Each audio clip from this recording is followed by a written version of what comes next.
গভীর সমুদ্রে নিখোঁজ জেলের বোট, 15 জন সদস্য সহ এখনো ফেরেনি একটি ট্রলার।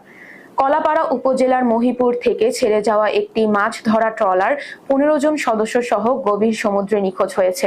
28শে জুলাই 2025 সকাল আনুমানিক 10টার দিকে লালুয়া ইউনিয়নের বানাতি বাজার এলাকা থেকে ট্রলারটি মাছ ধরার উদ্দেশ্যে রওনা দেয়। তবে এখন পর্যন্ত ট্রলার ও আরোহীদের কোনো খোঁজ পাওয়া যায়নি। জানা গেছে, একই দিনে মোট 6টি ট্রলার গভীর সমুদ্রে মাছ ধরতে যায়। তার মধ্যে 5টি ট্রলার ইতোমধ্যে নিরাপদে ফিরে এলেও একটি ট্রলার এখনো ফিরে আসেনি। নিখোঁজ ট্রলারটির দৈর্ঘ্য আনুমানিক 45 ফুট এবং মাথায় আর্নি সংযুক্ত ছিল। ট্রলারটির রং নীল বলে জানা গেছে।